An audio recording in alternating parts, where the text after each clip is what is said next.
Hello, hello. Welcome, everybody.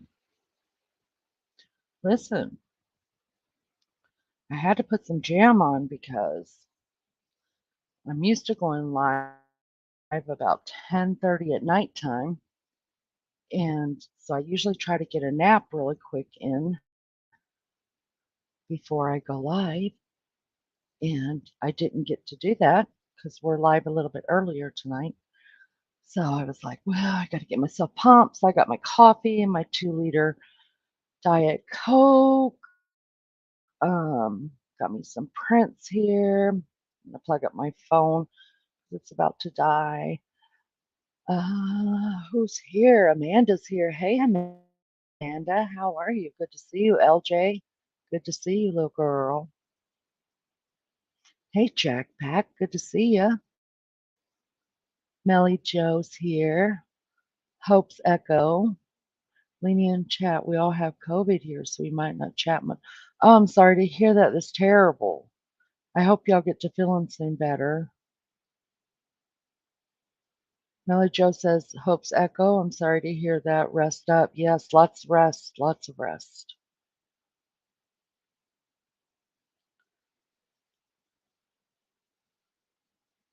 Jack Beck says, oh, a whole family down sick. Yeah, that sucks. Let me plug up my phone, guys, really quick. How's everybody doing? How was your day? What happened? Tell me something good.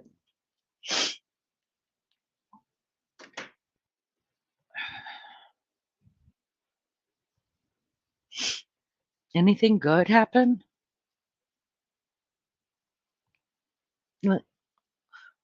Hope echoes. God bless you, honey. I hope you guys start feeling better. Well, my day got all kind of messy. Messy, messy, messy. 4 of us at once. We are taking turns here doing things. Oh, my word. Huh. I'm so sorry to hear that. Lots of liquids, lots of rest.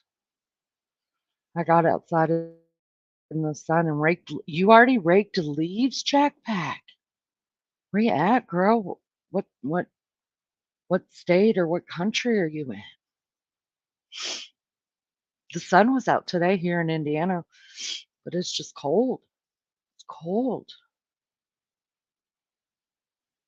Army vet, good to see you.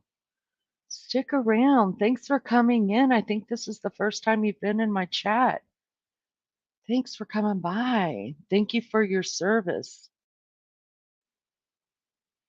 Come from a long line of military men. Long line. Yes, you got this. I believe in you. Lots of prayers. Lots of prayers. Live in VA, Woods and Lake. Oh, so that's probably a never ending thing for you, Jackpack. The leaves and stuff. I bet it's beautiful there. Missed one. It's midday here. I'm sitting making class kits. Class kits. What is that? Is that lunch boxes? What does that mean exactly, Melly Joe? Yeah, you came up. I came up on your YouTube feed, Army Vet.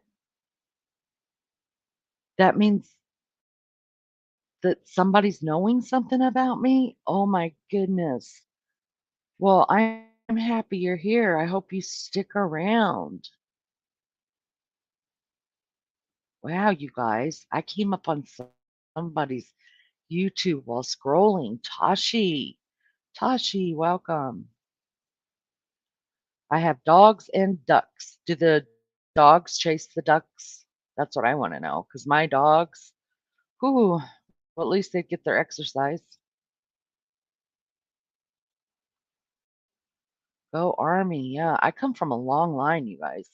Long line of military. That's probably why I'm such a, a patriot. It was instilled in me from the minute I was born. I was born, raised, married, divorced Army. My daddy was in the Army, boys that are in the Army, all my uncles, my on my mom's side, we every man in my mother's side of the family, all the way back as far as we can go, has served in the military, with the exception of my oldest son and my youngest son. My middle son actually served in the military. My oldest son got married very young and had a child very young and became a single father. So he did not leave her. He raised her himself. And my youngest son is in college. Jackpack. We live in the middle of nowhere, mountains of Tennessee. Wow, beautiful. We have so many animals. Love them all. Wow, nice. Y'all welcome Army Vet to our chat. It's good to see you. It's good to see a new face in here for sure. Where are you from, Army Vet? Would you mind just telling us the state? Were you in the service? If so, how long? No, they are tame Pekin ducks that I feed. Oh, nice. Nice. Nice. Wow, you guys, I only pray for 8 people, and look, there's already 14 in here. Wow. We were married in Army in Germany, firstborn child in Frankfurt. Nice. Yeah, I have 2 kids that were born in Germany as well, and Wiesbaden. You're a Louisiana. Cook that Cajun food. That's good stuff. I need to learn how to make some good dirty beans and rice. My 18-year-old grandson graduates Army boot camp March 22nd. I'm so proud. That is a lot to be proud of. A lot to be proud of. Congratulations to you and thank you for his service. So guys, my you're familiar with Wiesbaden? Yeah. Yeah. Um my day was messy. I got to bed late because I did 2 lives last night to hang out with people. And then I went to bed after the sun came up or whatever. Then I got woke up by my youngest son, whose car decided to quit working, so he needed me to come get him because he had another interview today with for his internship that he's trying to get. So I still had my jammies on. I threw my robe on, got in the car, and went to go pick him up. And then, so that just kind of threw me off. Luckily, before I went to bed this morning, I put a roast in the crock pot. You guys, oh my gosh, I hurt myself at dinner. I put a roast in the crock pot with. Don't gross out at this, okay? It's so, so good. Trust me, it's so, so good. I put a roast in the crock pot with a can of cream of mushroom soup, a can of cream of chicken soup, about 1/3 cup of, don't gross out, of pickle juice, some salt and some pepper, and I just let it cook all day. And you guys, oh my God. Seriously, I hurt myself. I hurt myself eating that. It was so good. I used to do cybersecurity communications in the military at Fort Bragg for Huachuca, Arizona. Ah, My dad used to go to school in Fort Huachuca, Arizona. Yeah. Fort Bragg used to be the place to be in North Carolina. Yeah. Well, thank you. Thank you so much. My youngest son wanted to go into cybersecurity actually and did probably his first semester in his freshman year and decided it wasn't for him. So now he's doing business management, I think. I can't keep up. Too many kids, too many things going on. Hi, Mission. Good to see you. Thanks for coming in, guys. 16 people here. Wow, you guys, that's double what I pray for. Thank you for your service. Tripped over it. Your service, Army vet, for sure, for sure. My dad did 30 years, y'all. Um, and then he went to go work for. So my dad started out when he first went in, he was a Marine, and then after 2 years, he got out of the Marines and he went into the Army, and then he did like probably 10 years in the Army, and then he went full time National Guard. Um, and he was stationed in Long Beach at Signal Hill. And yeah, he did 30 years. And then after that, he went to work for Hughes Corporation. And now he's living high on the hog on a some hill in Tennessee. We love our veterans here, that's for sure. Y'all got your coffee? I am tired.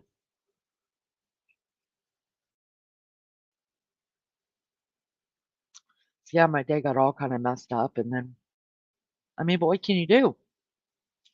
Your kid calls you, he needs you. Like, it's a legit thing. You got to get up and go get them. Just because they grow up doesn't mean you get to quit being a mom. Go and get my baby. He's moving back home.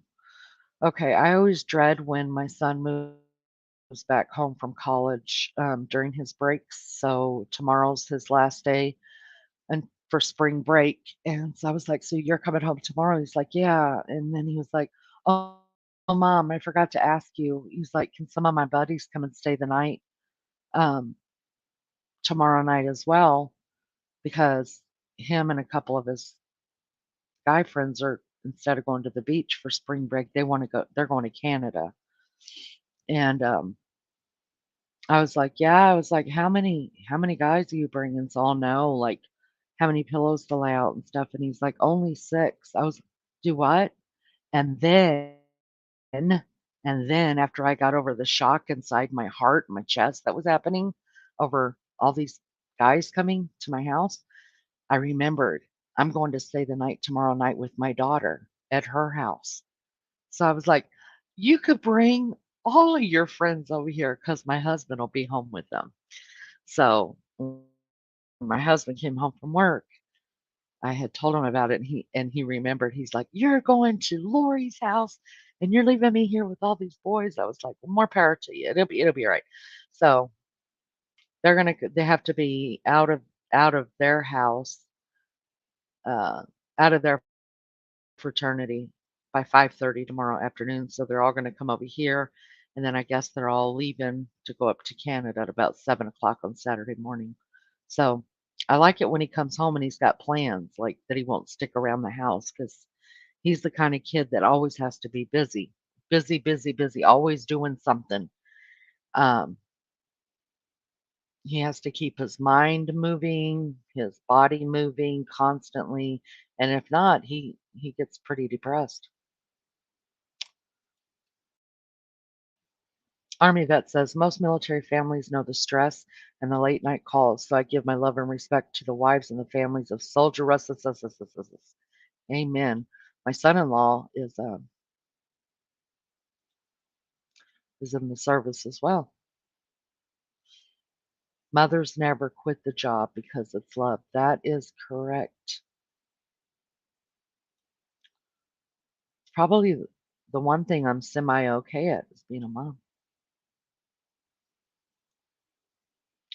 Sounds like our house when we were teens. Yeah, it gets crazy. These are all 20 and 21-year-old kids, right?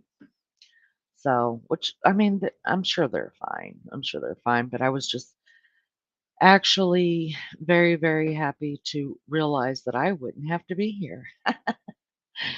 And I have golds, and you know what, Jack Pack, I told him, I was like, "Don't you be mean to my dogs. Like, you know what's their living room, so go sit in your dad's living room. Don't be in here with my dogs, and don't be shooing people off their couch. Like, this is their living room. So that's the only, respect. Respect. My dogs live here. They don't. Right. I am super excited about doing this stream tonight, you guys. I've been thinking about it all week. All week. It is their house. It is. They absolutely own this house. But, even I make them have respect. Like, we have 2 living areas. My husband has his living area and his office is in there and all that. And I, unless me and him both, which is fairly rarely, are sitting in there, then my dogs can go in there and sit on the floor. But they're not allowed just to roam around, like they don't go into his areas because, having to deal with all this hair, my hair, the dog's hair, golden hair everywhere. I have to respect those spaces. So I teach them that too. Yeah, you're in the I'm in the algorithm. You know what, Army Vet? I wasn't even pushing the thumbs up. Like I never said, hit that thumbs up. All the people that come in my chat would say that. And I was like, what the heck is that about? Like, who cares? You don't have to thumbs up it. That's what I'm thinking to myself. And then someone explained to me, no, you need the thumbs up to be in the algorithm. So yeah, so that's nice. So that's not on me. I mean, my the chatters in here just like, "Y'all hit the thumbs up," and they're watching how many people are watching and versus how many thumbs up there are, so that's all on them, and I thank God for it because I was wondering how people were gonna find this channel. I'm just so small and stuff like that, so, yeah, that's kudos to the people here who know what they're doing. Algorithm, algorithm, that's nice. Anyways, I set up this live last week because somehow at the end of the live that we did last Thursday night, we got on the subject of faith and religion um and beliefisms, the way people believe and how they were affected by their faith and how their faith changed as they got older and even how their belief changed as they got older. And a couple people said to me, "Hey, will you do live on it?" And I was like, "Absolutely. Like let's talk about it." Because let's just be real. In today's world, you guys, I mean, it is totally acceptable to talk about politics, right? Talk about bash politics, talk about politics. Everybody's in their business about politics. Everybody's offended about politics. I remember the day when my mom wouldn't even tell me who she voted for because that just wasn't something was talked about. But everybody talked about their faith when I was growing up. You were either this or you were that, and you either went to church or you didn't go to church. It wasn't such a taboo discussion. My, how things have changed. Now it's taboo to talk about what you believe in. It's taboo to say, I believe in God, or I don't believe in God, or I believe in a higher power, but I'm not sure what that is, or I was raised in this faith and figured out for myself that this was the faith I needed to be in. People don't talk about that because, you know, it's either taboo, people don't know how to talk about it like adults and respect that people have different views and different beliefs. It just becomes a fight, and I'm not here to fight about it at all. That's not what I want to do. I don't want to fight about it. But y'all know me. I like to know what makes a person believe what they believe. I like I like to find out what makes a person get out of bed in the morning, how they're able to handle the challenges. Sorry, my little girl is deciding it's time to play. How people get through the challenges of their lives, because we all face different challenges.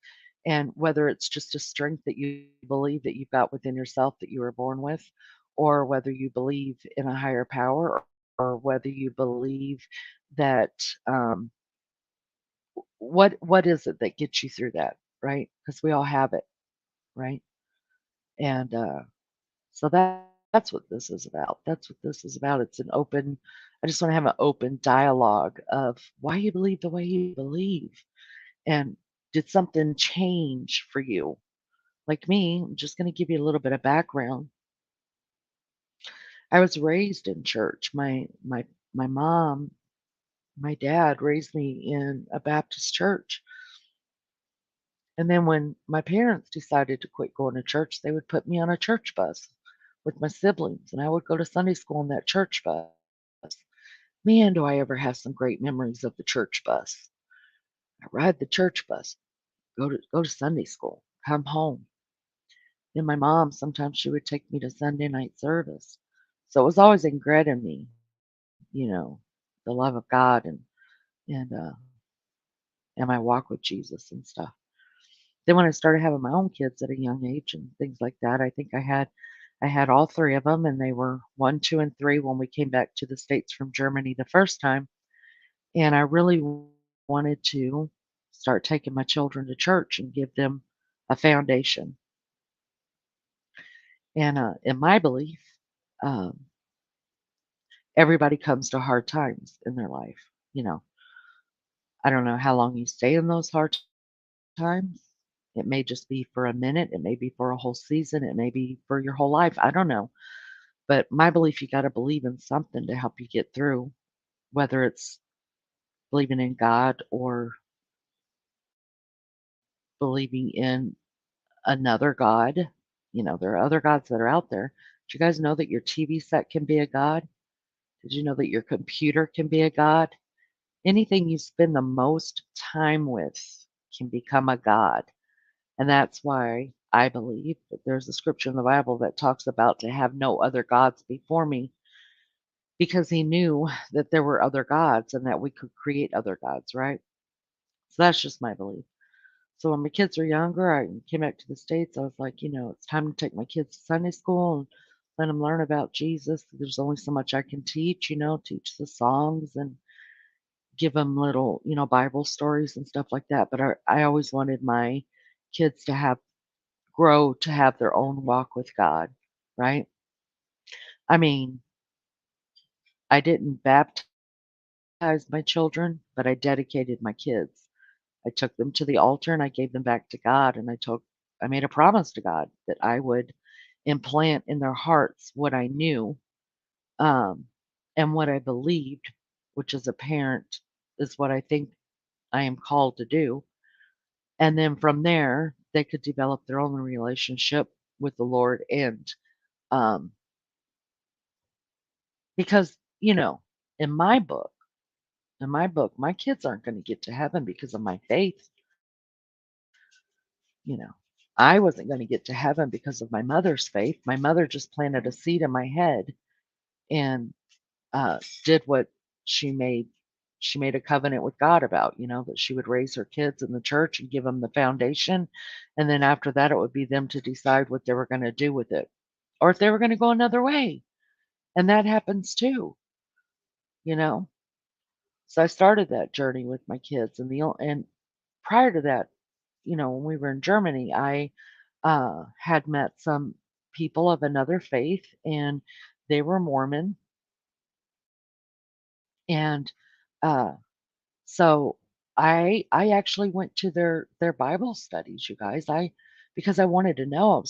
I think I was born curious, and I wanted to know what made these young men leave their home for 18 months to 2 years to go out and preach what they believe to be true. I mean, even if you don't believe in the Mormon religion or the Mormon faith, you have to say, you have to admire someone and respect the fact that they're doing what they believe is right. You know what I mean? And all day long, I will stand up as long as it's not hate and as long as it's not hurting anybody, I will stand up for your right every day of the week for you to be able to practice how you believe.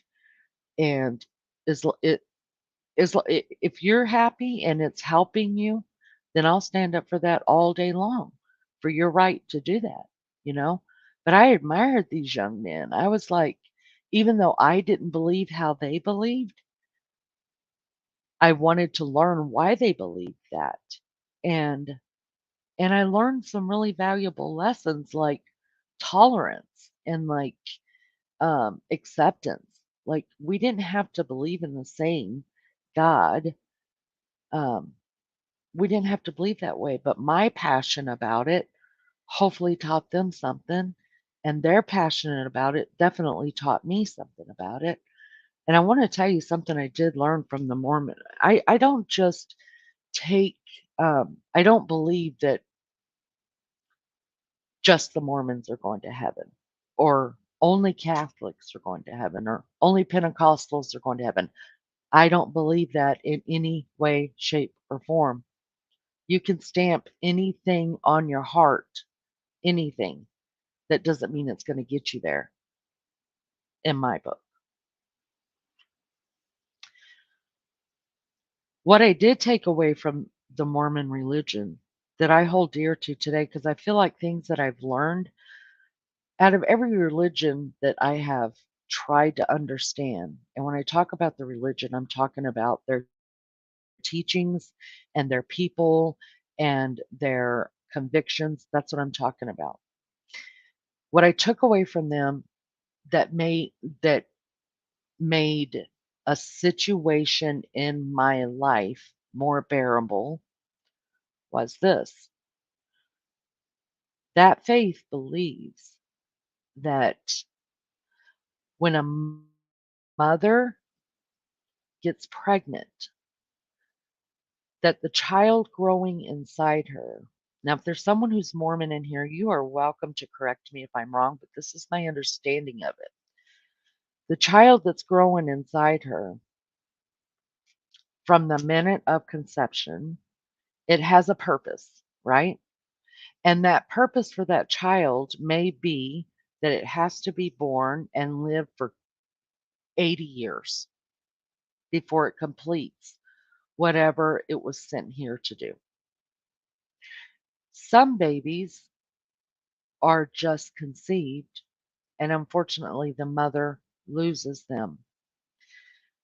That faith believes that that mother should be celebrated because she was actually given a child, a soul that only had to live a few short weeks or a few short months to it didn't even have to live long enough to come into this world before it had completed what God had sent it to do.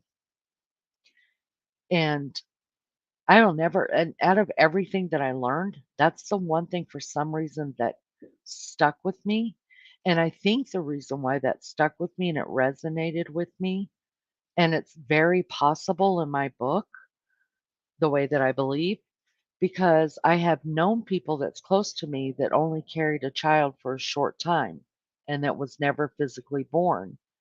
And to get me through that and to get that person through that who was that mother who was struggling, I was able to share that.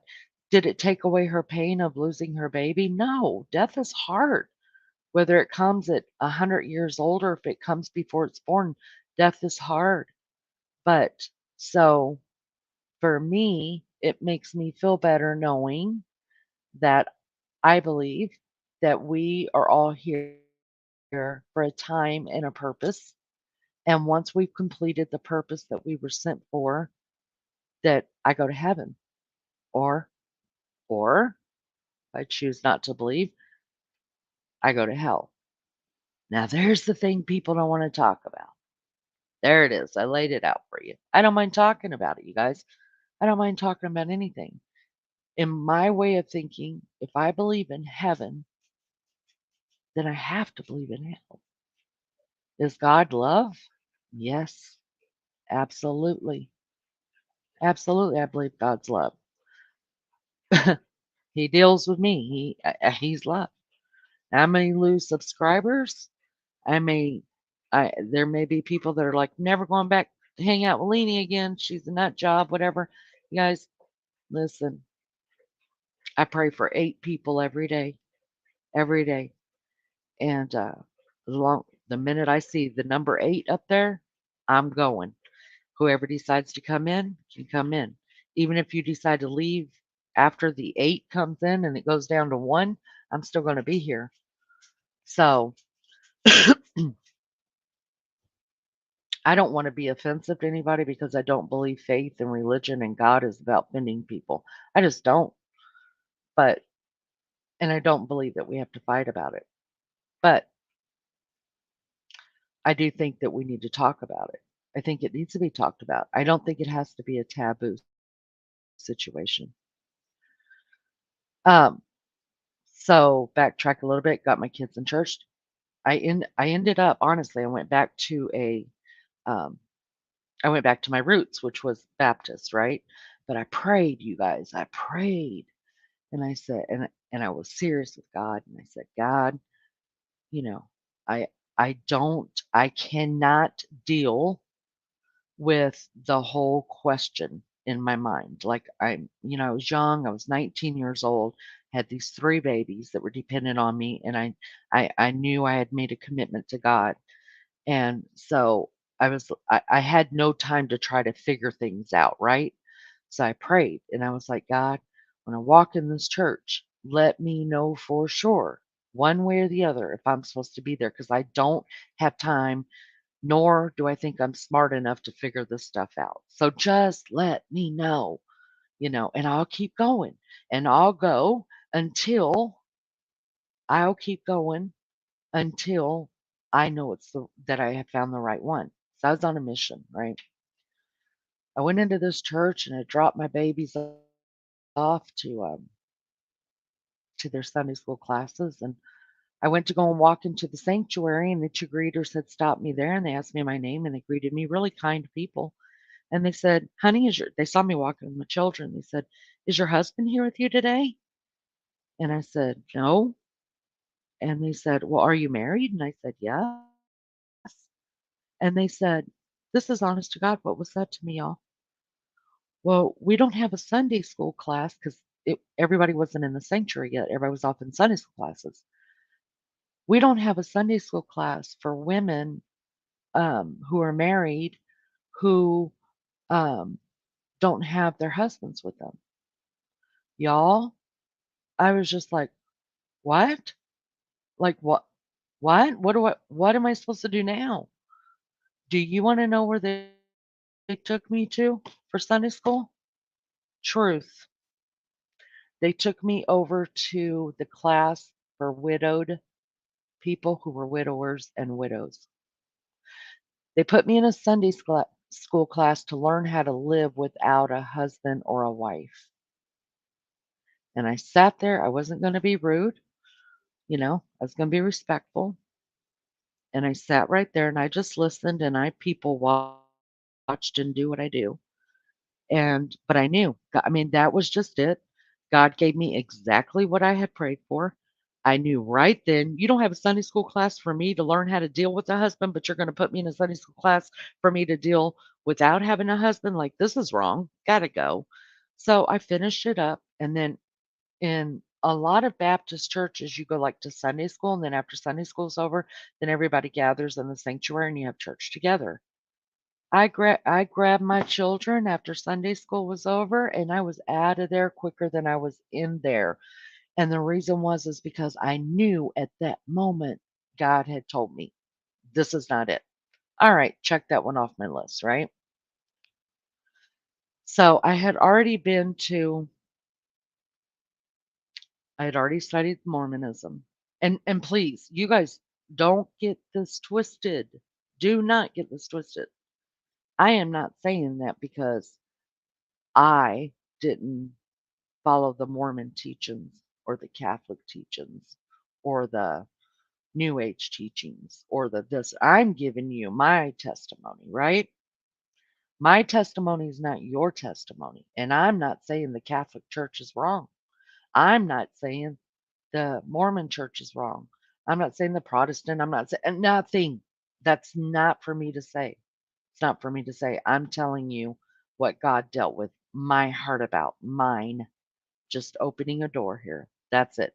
If you come up here and you want to get on my panel and you say, I have no belief in God whatsoever, this is what's going on, I'm going to respect you and still, and I'm going to make it a safe place for you to be able to tell your story. And I'm not going to judge you because I just don't. All I can do is tell you my story. You could tell me yours, and hopefully we learn something from each other. That's it. Open it up for dialogue. That's all I'm asking. Because in today's world, there is no dialogue on this stuff. Let me take a break real quick and say hi to some people that have just come in. And I want to thank you because I know this is a tough topic and this is a topic not a lot of people want to sit in on. And I'm not offended either way. I'm thankful you're here. I say if you want to chat, chat. If you want to come up on panel, as soon as I open this up, you're welcome to come up on panel. Just no hating because I pray that y'all can feel my heart that I in no way absolutely am judging anybody or any religion or any faith. Do you understand? I'm not. I'm not. That's not what I'm about. All right. So I see, I don't remember. Oh, Wild Angel. Let's see. Just Becca. Hello, hello, Angel.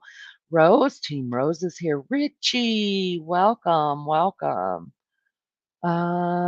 If I missed anybody, welcome. Y'all sitting over in the bushes, welcome. Thanks for being here, guys. Do you mind hitting? I just found out tonight, you guys, through Army Vet, that I'm on the algorithm, um, which is incredible, right? Incredible. I think I don't know how many subscribers we have now, but I think it's a little over 200. And I guess because you guys hitting those likes, I'm getting on the algorithm. That's how Army Vet found me over here. So, wow, wow. And for y'all that really don't know what my channel is about, that's not what my channel is not only about faith and all that. We talk about everything over here. We talk about the hard stuff. We talk about the fun stuff, the good stuff, the sad stuff. It's just a safe place, I hope, for you to come. Um, I don't want to I don't like drama. I don't. Um, definitely don't believe in any kind of abuse. I'll shut that stuff down right away.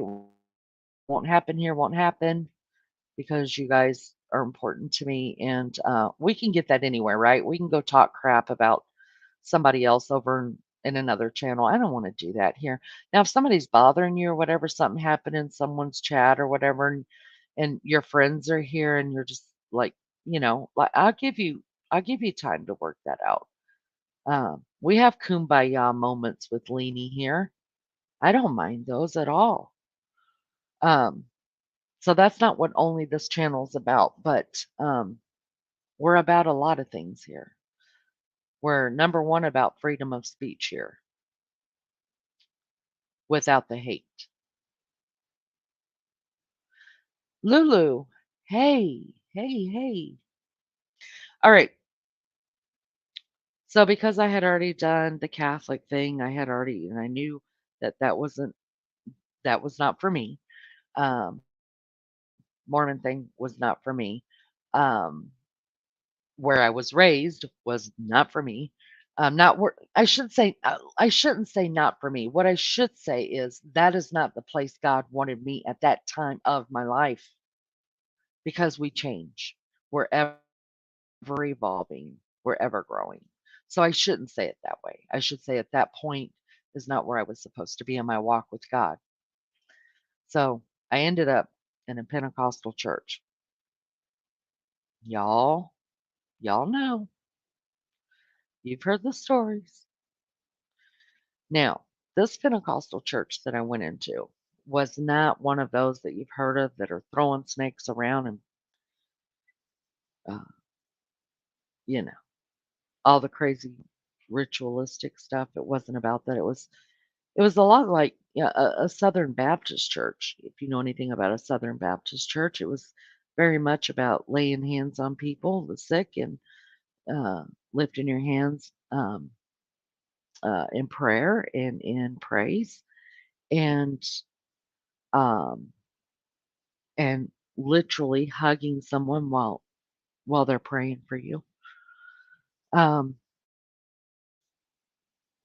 they believed in the oneness of God, the Godhead. Um, they believed in the blood of Jesus Christ. Um, they believed in speaking in tongues as the Spirit gives the utterance. There's a difference there, and I could do like 50 lives on that, people. I'm not going to be able to cover that whole thing in this live. But you know what? I sat in the back of the church, the very back of the church, and I'm watching. I'm a people watcher. And I was watching what all was going on, and that happened to be Easter Sunday. And I didn't say anything. I didn't do anything. I didn't feel one way or another if I was supposed to be there or whatever, but I didn't feel like get out of here, you know, that kind of a thing. Like it was, I knew I had felt something, like something, and I had never felt that close to God before. And but it was enough to help me explore it some more, right? So I told the lady at the front, another greeter out there, and she's like, "It was good to have you. Thanks for coming, blah, blah, blah. Hope you come back." And I said, "Yeah, I'll be back. I'll be back." And I meant that. Well, the next week goes by and I thought about it and I was like, I don't know. I don't know. I've heard maybe this time when I go in there, there's going to be snake handling and other stuff going on that scares the mess out of me. And so I didn't go that Sunday morning, didn't go that Sunday night. Then Wednesday rolls around and it's still on my heart. And I'm like, man, I made a commitment to God. I got to get my babies into church. Got to do it. I got to do it. And so that was Wednesday night, and two of my babies were sick. And so I took my middle child with me, and she was only 2 years old. Sat in the back of the church again. And I'm going to tell you, that worship music that they were playing, I about hit. I didn't go to my knees, but I wanted to. And I felt so convicted of my life. And I never felt the love of God like I had felt in that moment right there. So worship service kind of died down a little bit and we had some preaching, some teaching and some good stuff and then they didn't really do an altar call, which is what I was used to growing up in the Baptist church, altar call. They didn't do an altar call, just a bunch of praise at the end, like singing and praising God, lifting up the hands. I was watching people, walk up and pray for each other and I thought, wow, that's pretty incredible. And it hit me again. I just felt a warm, like God had wrapped his arms around me. And I mean, I was crying a river of tears. I actually knew now all my life, even to this day, y'all, before I fall asleep, I pray. And a lot of times I fall asleep when I'm praying. And I ain't perfect. Y'all understand? You're gonna hear my mouth wander sometimes and my brain wander and stuff like that. Yeah, I'm a work in progress. But this is also a part of who I am too, my faith. I pray every night. And I ask God to forgive me, pray over my kids, plead the blood over my husband, my home, my family. And but that night, that Wednesday night that I was in there, I actually, for the first time in my life, knew what forgiveness meant and felt like. Because forgiveness isn't just a meaning, forgiveness is a feeling. It is a real, um, honest, like, not just emotion, I feel like I can touch forgiveness. Like, that's how palpable it is.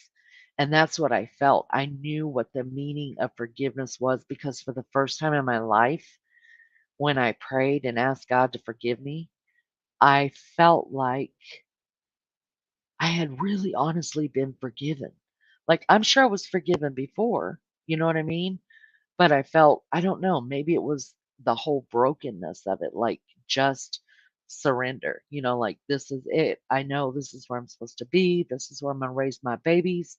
This is where the foundation is gonna grow, and I'm just gonna," you know, and this is where my adult I was 19 years old, and I knew at that moment that that was the beginning of my adult lasting walk with God, where it was starting at.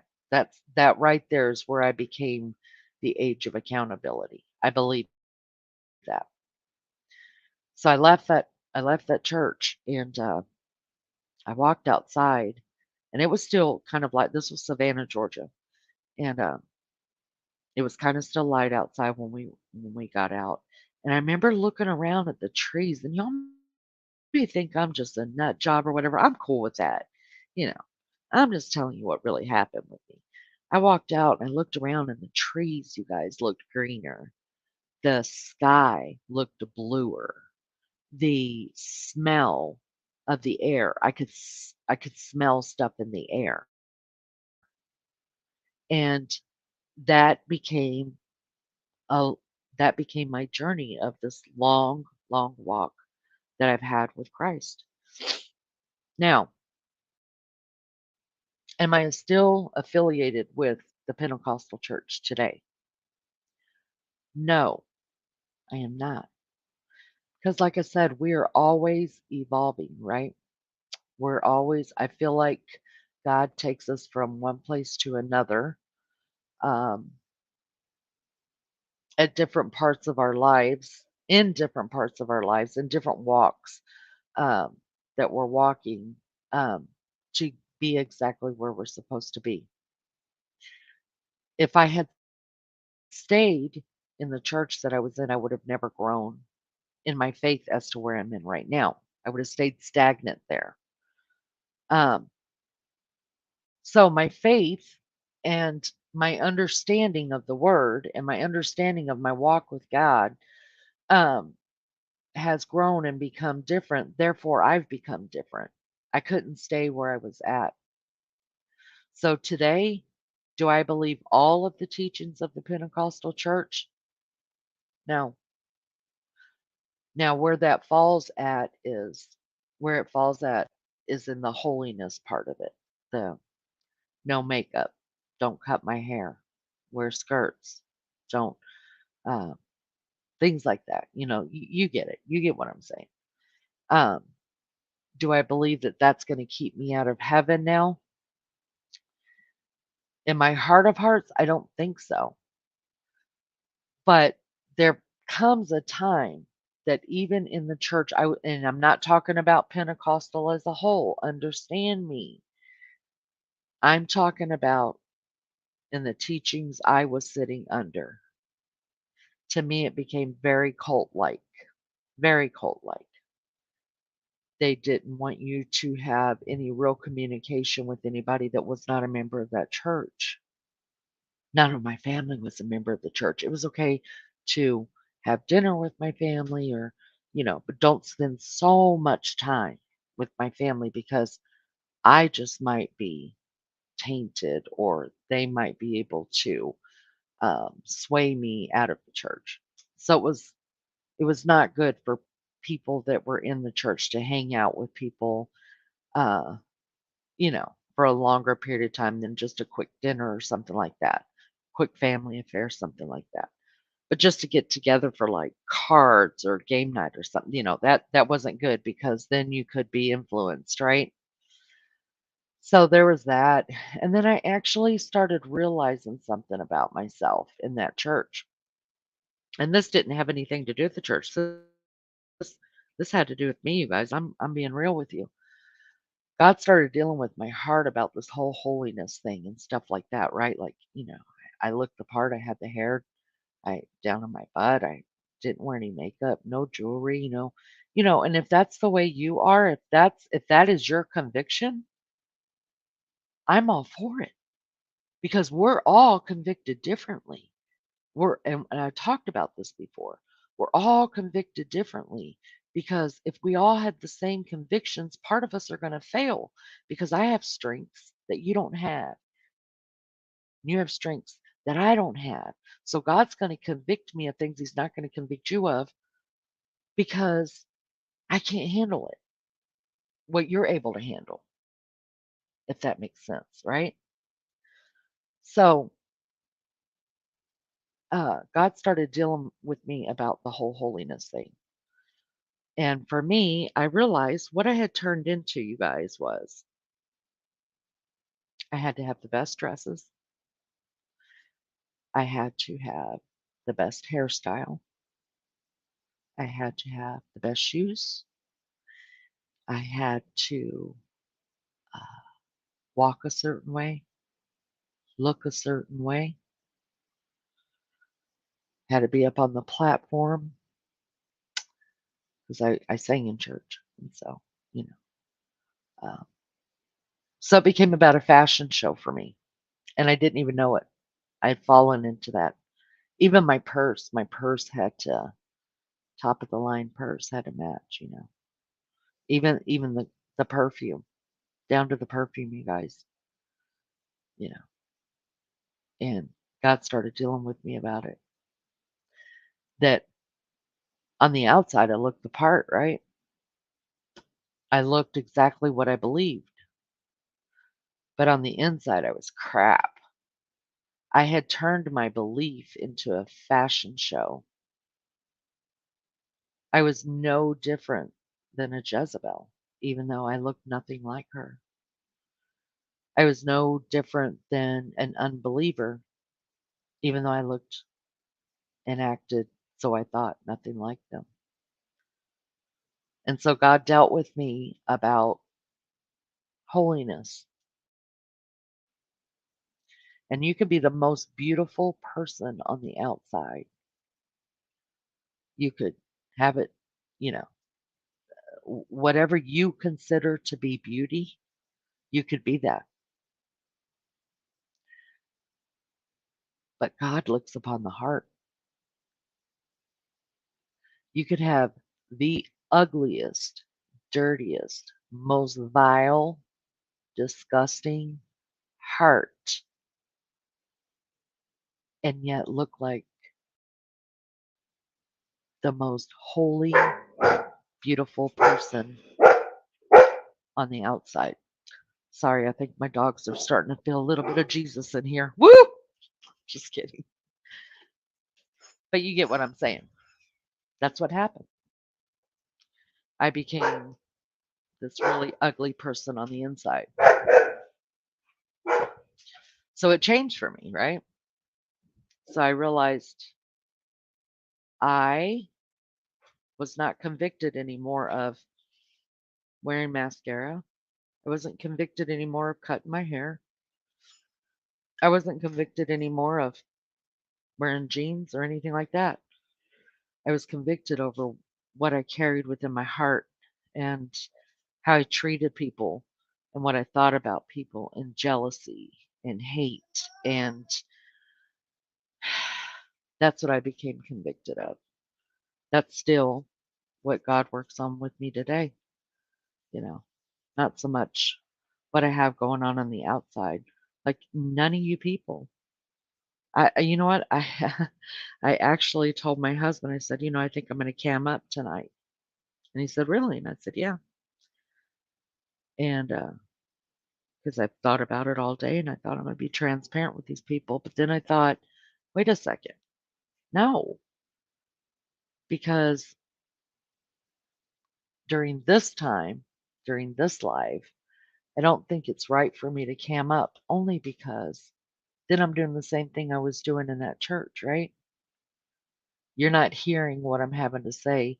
You're just seeing this new person on the screen and been like, "Oh, I've been talking for Lainey for 5 weeks now. Now I finally see what she looks like. Oh, la, la, la." It goes against completely what I'm trying to say. So you guys don't know what I look like. I don't know what you look like, but I think that most of you who are in here right now have been around me long enough to know, you know, my heart. You're learning my humor. You're learning who I am, with all my faults that come with it. So I'm a Christian. I believe in God. I believe in Jesus Christ. I believe in the power of prayer. Um, the power of prayer. I believe in that. And I work on myself every day. Every day, God deals with my heart. Every day, God deals with, did you handle that right? And I believe that's why I carry so much um, guilt. I carry guilt like you've never seen. Like I feel guilty for every little thing. But I think that's God's way of keeping me in check because now I think, is it really worth the guilt? Is it really worth it? So sometimes it shuts my mouth, but sometimes I don't think before I speak, and then you get word vomit, right? And then I live with the guilt and all that. But I'm learning in my older age that to think and is it worth the guilt that I'm going to carry? So I can't believe the chat stopped. I cannot believe I've been on for an hour talking about me, me, me. I'm sorry for that. Um, I can't believe that 20, pretty much 20 of you stayed in here to hear it. That's amazing. But there it is. There's my belief. And you don't have to believe the way that I believe. And you may have a totally different story. And that's okay. I just want you to know it's okay. And on this channel, this one right here, if we need to pray, we're going to pray. Miss Barbara was here and it touched my heart what she was saying. And we all just stopped and prayed. Those that didn't want to pray, they just muted me out. I'm okay with that. If you want to dance in your seat because you're having a bad day, I'm going to dance in the seat with you. If you want to celebrate something that's going on in your life, I'm going to celebrate with you. If you need somebody to listen, just listen. I'll listen. I just want to open up the dialogue on this channel a little bit different than everybody else is doing. We want to talk about a case, a true crime case that's really bothering all of us or one of us. We're going to talk about it. We're going to respect that person's right to talk about it and hear them out. And all of you are welcome to come on my panel. I would love to hear it. If you let me interview you and break you down, like that's my jam, I totally about that because I can get to the real you, you know, outside of what we put on, you know. We all have a game face when it comes to the computer. And I like to get to inside of that. Most of y'all know that about me. But in here, no topic is I'm not looking if that's what it means to get subs, if that's what it means to have a channel that is making tons of money or any money at all, is to sit on the fence and agree with everybody and take sides and do that, I will never be successful. If that is the measurement of success, it's not going to happen. It's not going to happen. I'm not taking sides. I'm not going to pick a side of the street. I'm going to walk down the center of the street. I'm going to pull you in and I'm going to pull you in and I'm going to pull you in, and whoever wants to go can go. Sometimes I'll walk alone. Sometimes I'll draw a crowd. Just who I am, you know? And I'm okay with that. I'm learning to be okay with me. And I want you to be okay with you. And if you need a little help along the way, hopefully I can help along the way. But I just want it to be a safe place for everybody to come and just Get away from all that drama and trash, complete vile nonsense on the internet. I'm guilty too, you guys, of going to some of those places and watching the train wrecks. I do it. I go not every day, but every now and then I'll see something on there and I'll jump into it, and I'll watch it and, you know, you watch it with your hand over your face and then you're looking through your fingertips, at it. You're still looking at it. Um, I'm human just like the rest of y'all, but I don't I just want you guys to know that anything is okay here as long two rules. One, we will never, never, never talk about in any way, shape, or form a child, your child, my child, you know what I mean, in any kind of derogatory way. We're not going to put up with people um, who don't who don't mind. Uh, Let me put it to you this way. There's a lot of people that don't realize the evil that's going on in this world. And I was one of them. And think I've talked to you guys about that before. I've talked to you about how I lived in a bubble in my little white picket fence and how each little picket in my fence is being torn down because I'm coming out, and I'm looking around me and realizing it's not pretty, you guys. But what we're not going to do here, what we're not going to do is dox people. I'm not gonna dox anybody. Um, Whatever you wanna tell me, whatever you wanna share here, that's on you. If you wanna come and say, "I got a cute little grandson, he's so damn cute," celebrate your grandson, you know? We're not gonna bash people here. Just not gonna happen. I don't wanna do it. I don't want to. Um, so we're not gonna dox people, and we're going to figure out some way or another. I believe that we'll be able to tell those people who are predators, who are online predators, child predators, you're not welcome here in any way, shape, or form. You're not welcome here. You're not. It's not going to happen. So, other than that, that's really all I got to say. I feel like I've rambled on and on and on. The chat stopped, I think. And I think you guys are all just like WTF leany. Um, but I'm gonna drop the link. Can somebody just put like a thumbs up in the chat or a one or um, power to the people, whatever.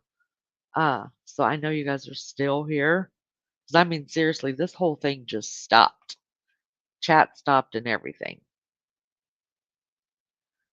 Did I shock you that much? Did I make you mad? Did I lock up?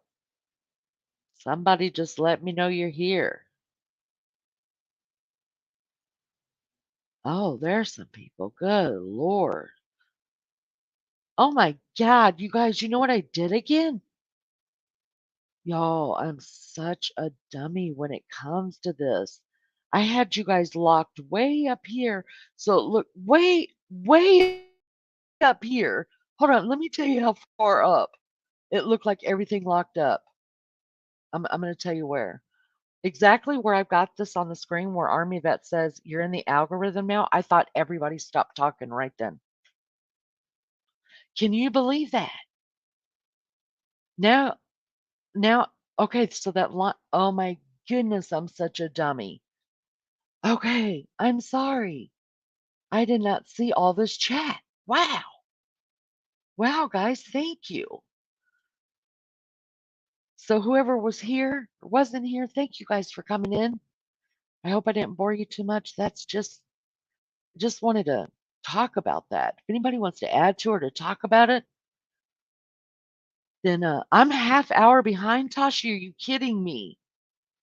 Oh my, how many times I've done that like 3 times where I thought, wow, the chat just stopped. And then I scroll and there's tons and tons of talking. which I'm thankful for that. So thank you to those I didn't get to say that came in, say hi to or whatever. Maybe it's good that I didn't see chat. Maybe it would have thrown me off. So that's probably a good thing. I'm going to drop the link. If anybody wants to talk, wants to talk about, their faith or questions, like I know Tashi was having a discussion last night, I think with mission or whatever. And, we're not, we can disagree, but we can disagree like adults, not make anybody feel dumb or uneducated for the way they believe. Because one thing you can't argue is somebody's walk with God. That's between them and God. And you just cannot. You can't do it. Can't argue with it. See any questions or what you just want to come and chit chat about your experience with Christ, or I'll drop the link. If nobody wants to come up, that's fine. I can try to catch up on chat and then answer any questions that you guys may have or may not have. And if not, we'll move on, right? I don't even know who's here, what's going on because golly, I have a lot of catching up to do. There's the link. Anybody wants to come up, you're welcome to come up. If not, then I will find my place in chat and then we'll go down from there and we'll discuss down from there. So I'll give it just a few minutes. Oh my gosh, you guys.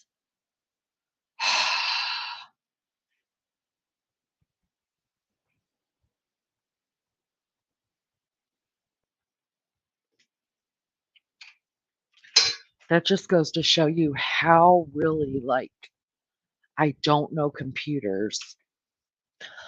Like, I don't know, you guys. I just don't know. Anyways, you know what I'm gonna do? I am gonna play my smoke song. See? Told y'all. I'm a work in progress. I will be until the good Lord takes me home. I'm a work in progress. I am gonna smoke. So anybody needs to smoke, this is your chance. If you gotta pee, go pee. I'm gonna pee and smoke, but y'all know I'm professional. I'm a professional smoker. Hey, Amy, just got home from work. I was looking forward to seeing you.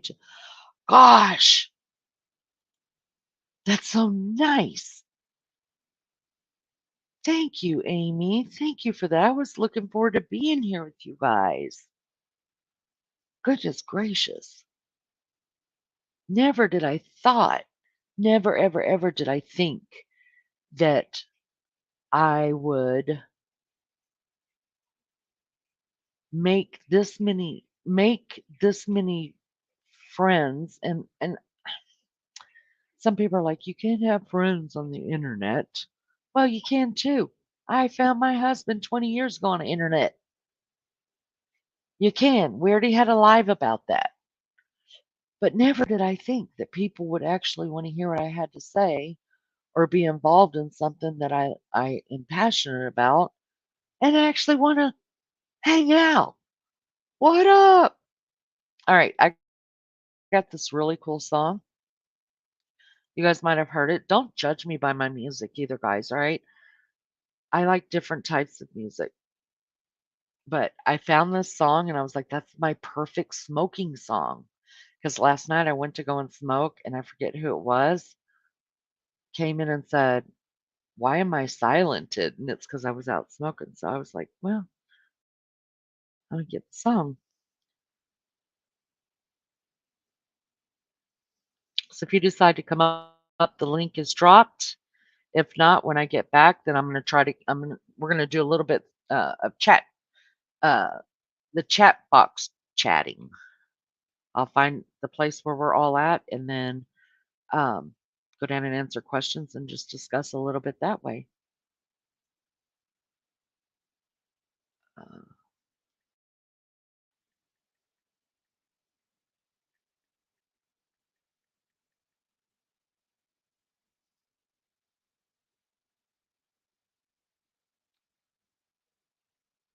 Hi, I'm Kevin Costner. Oh, Kevin Costner. You to see Horizon, the American Saga trailer. All right, BRB.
All right. All right. I can hear it now. All the haters.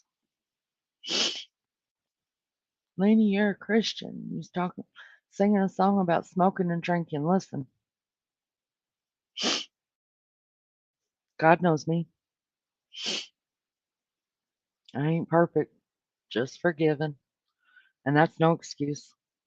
But I'm working on myself every day. And that's all I can do. And I answer to Him.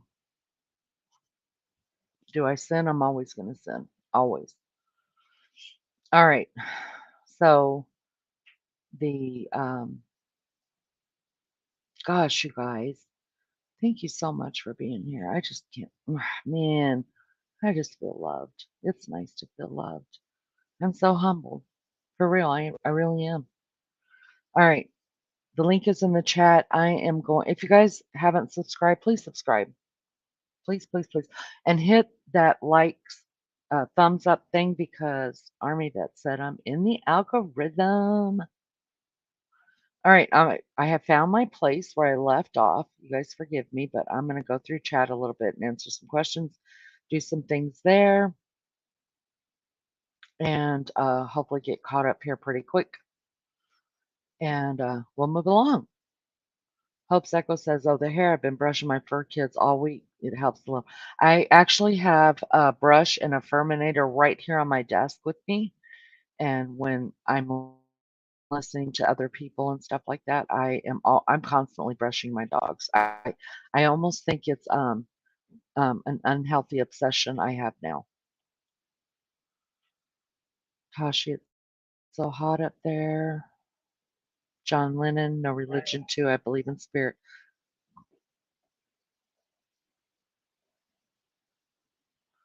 Um, that's okay. Sorry, I was saying goodnight to the man who pays my bills. I wouldn't make it without my faith. It's warm, but not too bad, Melly Joe, but I think I'm getting whatever my sister had, so my head feels hot. Oh no. Oh no. It's around 28 Celsius here today, so not too bad. That's not good about your head. How long was your sister not feeling well? I know many whose God is money. Mm, hmm I will never raise with any religion. I was never raised with any religion. Ah, gotcha. I understand. So, Melly Joe, do you have a belief now, or do you? Uh, some people don't like to. I don't even like to claim religion. I don't. Oh man, religion is just that word to me is just almost evil now. That's why I don't like to use it. I don't like to use it. I like using the word faith, because I think we all come from different faith backgrounds. Um, so religion, I don't even like using that word anymore because there's so many. Let's just be real, you guys. Evil's in the church too. Good to see you too, Wild Angels. Thank you for being here. Hey, Becca. It's good to see you.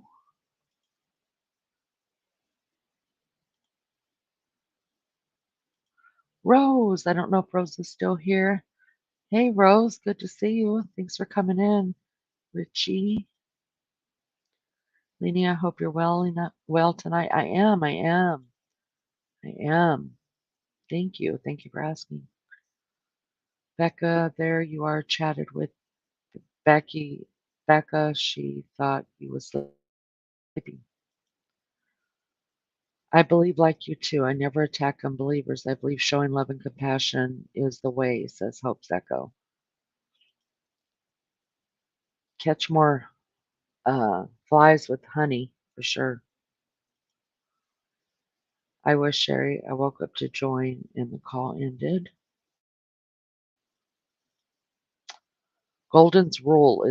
The golden rule is my guide. Yes, yes.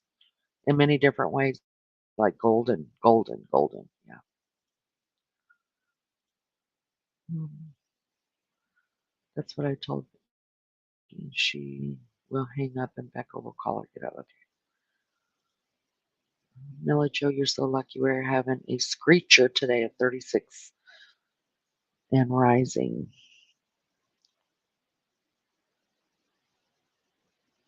Richie's got his drink going on. All right, Richie. Number 16. Yeah, y'all hit the likes, please. And if you haven't done so, please subscribe to my channel. I appreciate that so much. So, so much. Lulu says, I love how engaging you are with the chat. You personally reply to nearly all the chat messages and provide feedback. Your voice is gentle like PCT. Happy to admit. Lulu, bring it in, girlfriend. Let's hug. Thank you for saying that. I appreciate it so much. I try. I really do like talking to all the chat. That's why I'm here. That's why I'm here. Lulu, good to see you. Oh no, hope you're home sitting under an air conditioner. Lulu, lulu, lulu, love, love, love, love, love. Tashi, good to see you. The tongues scare me. Yeah. Hope's echo. I totally understand that. I totally um it scared me too. It doesn't anymore, of course, not gonna lie. Um, there's scripture in the Bible that talks about if you deny Christ, he's gonna deny you before his Father. And so I'll never deny speaking in tongues. I have. Lulu, we need to remember churches are run by people. Yes. Yes, people are fallible and will disappoint and let you down. Rely on him and his word, the source of all truth, especially in front of the book. Yes, ma'am. Agreed. Jackpack, I didn't know if it was good or evil. Yep. And can I just say this about speaking in tongues? A lot of it is very evil. Very, very evil. That's why God gave us all a spirit of discernment. If you feel like it's evil, you're probably right. If you feel God in it, then it's good because all good things come from God, right?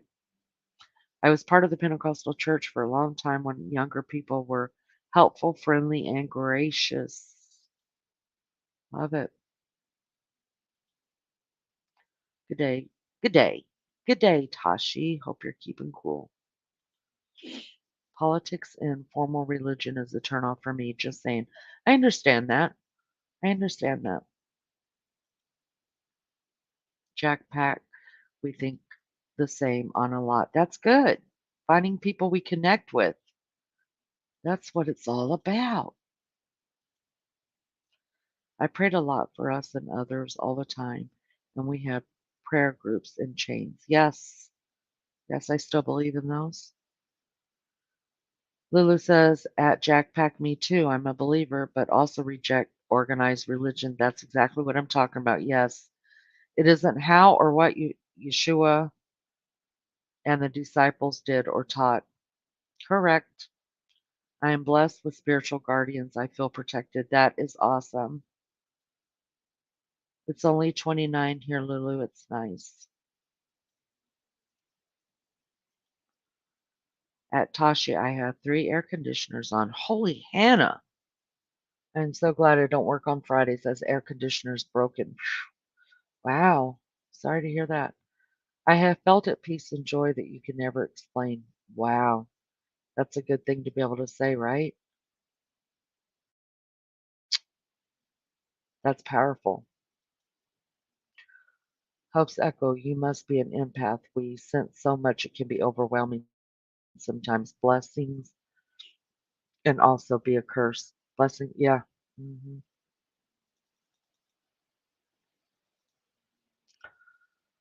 I know when something has happened to some, but don't know what. It freaks me out, but I sense so much even more on here. Ah, spirit of discernment. I love it. I love it. And that is a spirit of an empath. Yes. New subscriber here. I found you from T Rose. Excellent topic. Gigi, I hear you know best. Right on. Thanks for coming over. Thank you for subscribing. How nice. Wow, welcome. Welcome.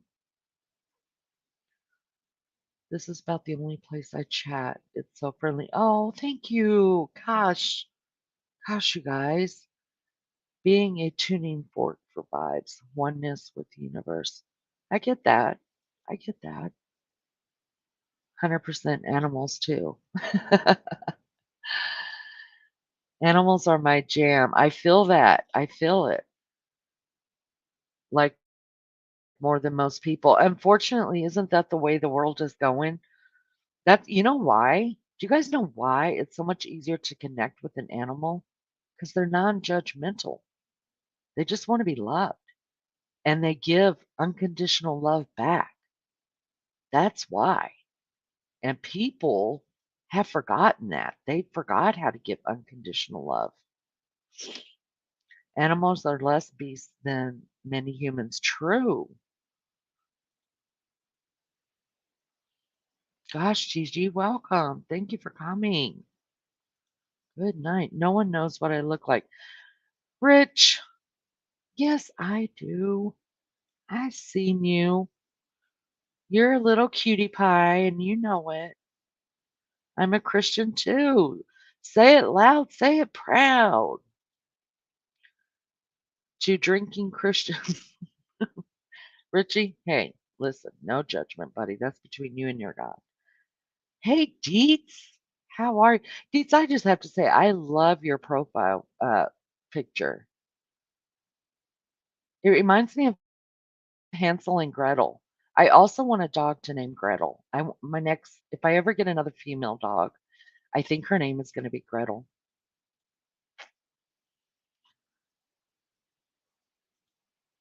Got to be careful when it comes to topics through though on YouTube. Yeah, well, you know, I don't, I, I don't know, Richie. I think what I have to say is not for everyone.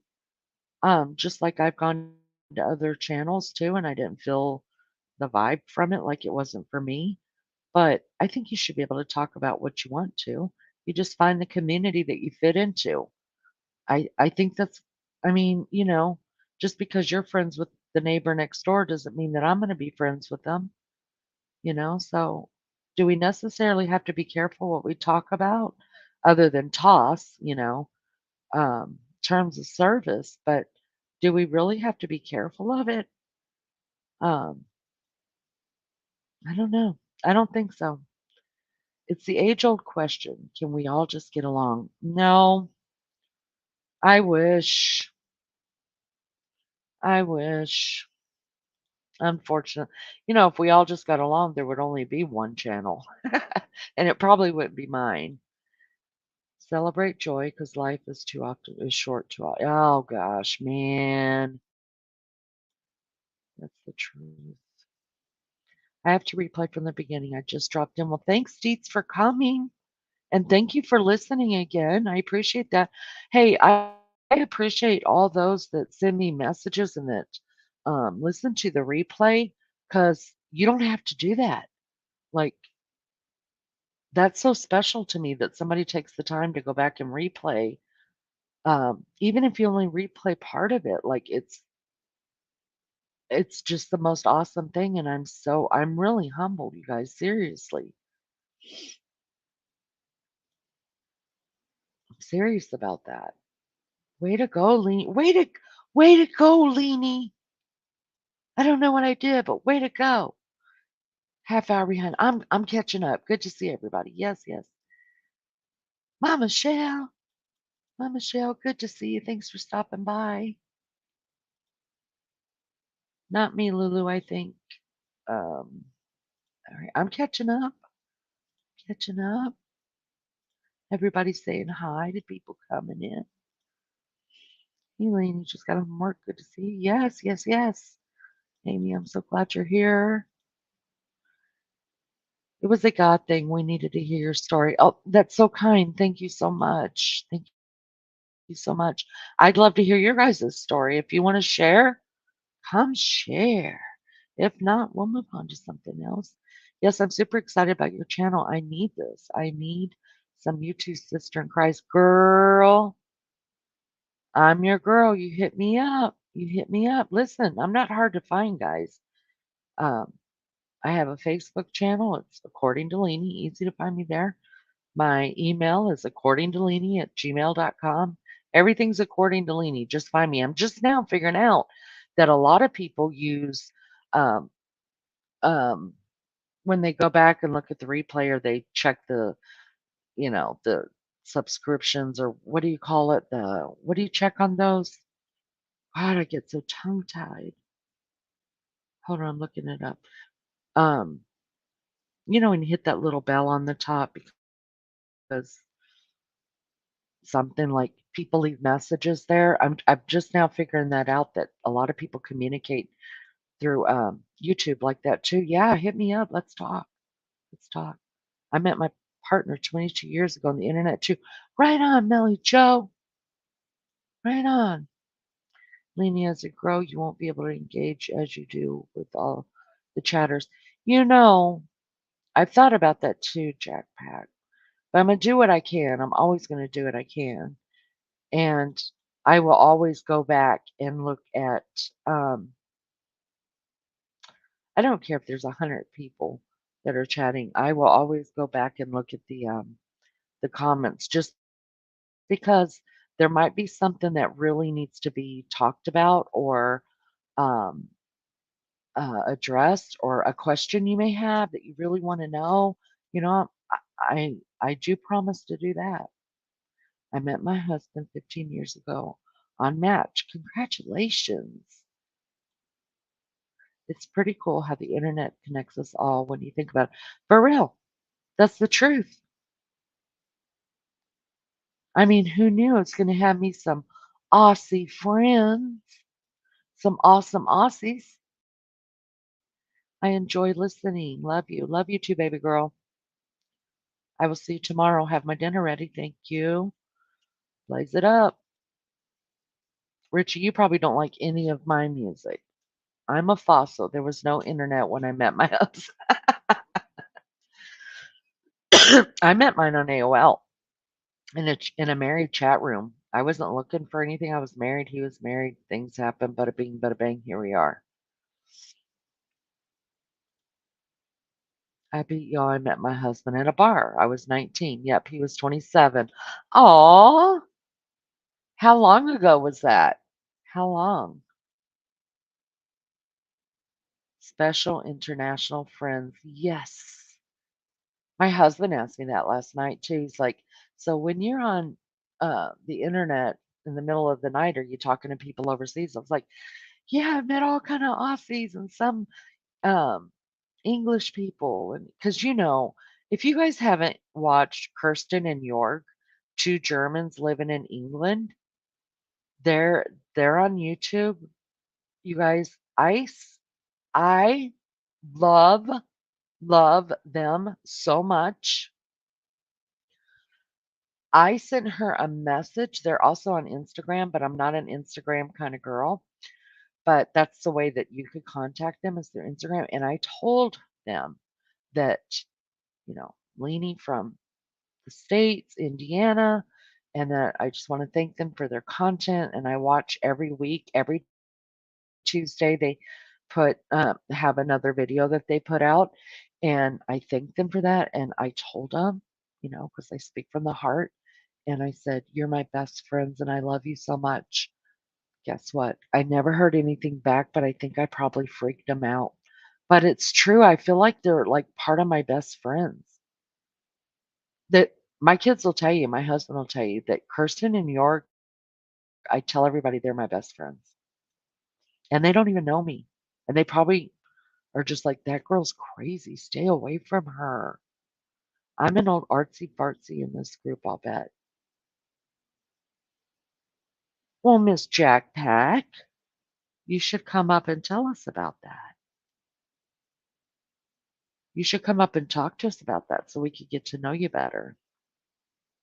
How do you feel about that? How do you feel about coming up on panel? I have 5 really good friends from YouTube for years now. You can have real friends here. You can have real friends here. You can. And then there's some scary people here. Smoke break. You are good company, Jack. Love art and elderly, but won't change any adult diapers. Tashi, honey, the world revolves. It goes round and round and round. So someone's going to have to change yours one day. That's the circle of life, babe. It's a circle of life. So you got to give to get. I'm so grateful. It's been fun growing up together. Amy, how long have you been married? You guys, I'm almost caught up. I have the last of my Jack Russell pack now in doggy diapers. Fun times. Sitting here painting, listening 100% Tashi. It was good seeing you on panel. Painting. You're a painter?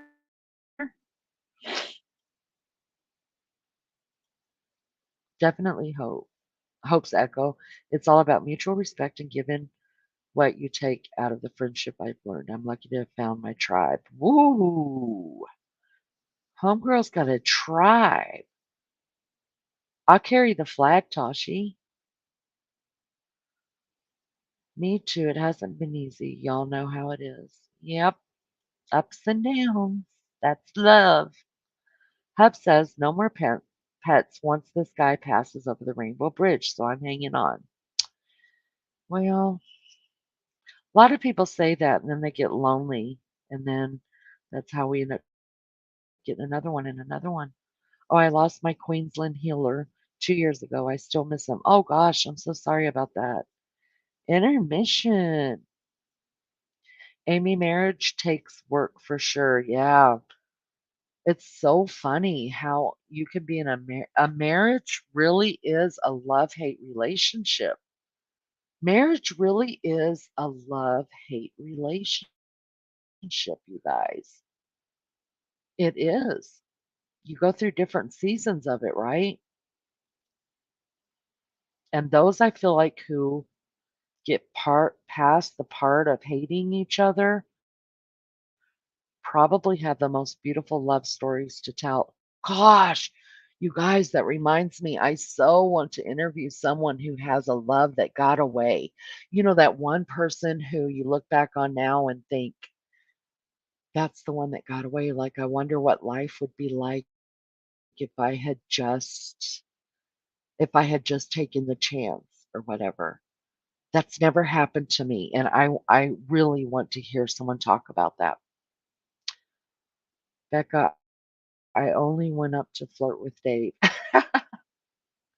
Pets are wonderful and a lot of work. We say the same thing. Yes. Look at you guys making a connection. We're all smoking too. Good job. Oh God, the cigarette thing. I need to get rid of it, but I don't know, guys. I struggle. Some of us, the good stuff. I've never done that stuff. Hi, Juju. Good to see you. Welcome. Glad you're here.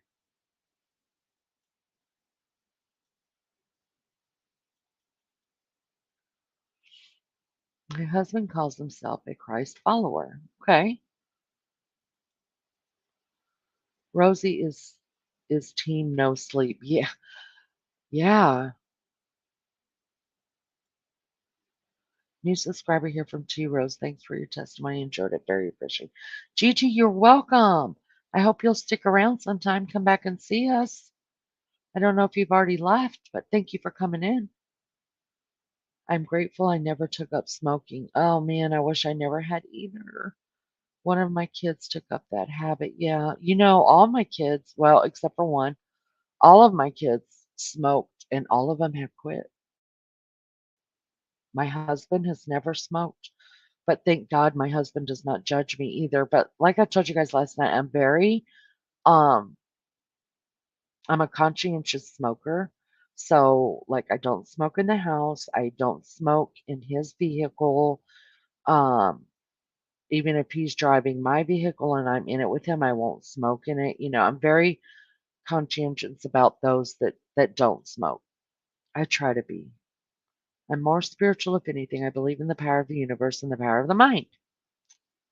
And that's quite all right, Tashi. That's quite all right, you little love bug. I was baptized at 20 years old by choice. I hope the whole by choice. I like the whole by choice thing.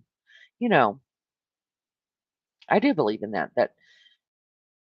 Some people baptize their children when they're babies, and that's fine.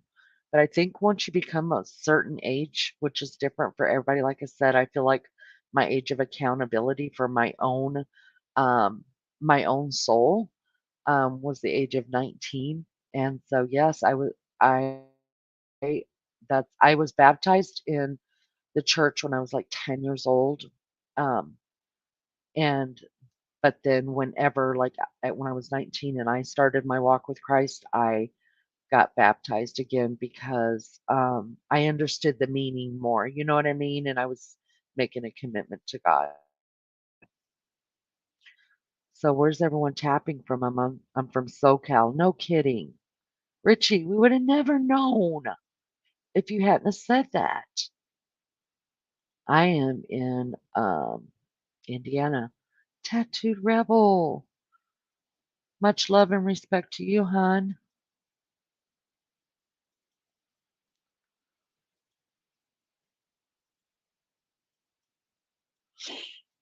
Not a wild animal. Just got done with my live. It was on Summerwell's. Rebel, I will absolutely go back and listen to that. I have an hour and a half drive tomorrow to my daughter's house. So, yeah, I will replay that quick.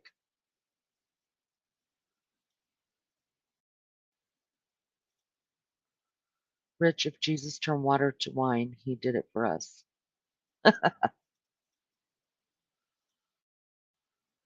Now the vet is calling me. Got to work in the morning. Hey, sweet dreams, Rebel. Sweet dreams. Awesome herb mission. Hello, Rebel, and all of you here. I'm a newbie.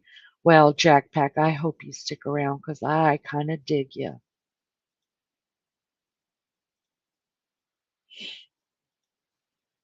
We can agree to disagree. Yeah, it's easy. It's easy. Just be an adult. If nothing else, we just learn from each other, right? Oh, Tashi, thank you for putting Rebels in there. Rebels the Good has been very gracious to me. Him and his wife, you guys, you need to check out his channel for sure. And Tattooed Angels. Censorship was coming to YouTube going on 5 years ago. I seen the change, etc. YouTube is not what it used to be like 12 years ago. Oh God. I thought YouTube was just for music. I didn't find YouTube like YouTube till 2 years ago. I like all kind of music, but I don't know what you had on. The volume was low. Oh, was it too low for you guys to hear it? I'm always scared that it'll be too loud. That's why I had it on low. Hey, Tattooed Rebel, watching your sweet wife's YouTube channel. She's a doll. She is a doll. Hey, Gigi, I did a one-on-one with, I call them the Tattooed family, with Rebel and with Angel about their love story. It's on one of my lives. If you ever want to check that out, it's uh, uh so good, so good. At Jackpack, that wasn't my first marriage. I'm not young. What really is young? I was wondering today if I was senior citizen yet. I don't know when I'm considered a senior citizen. A tribe of four, small but mighty. Hey Tashi, do you know that that is kind of like what it says on the back of Abigail Williams from the Delphi girls that were murdered 7 years ago? That's what the back of her tombstone says. It says Though she be little, she is fierce. And I thought, wow, that's incredible.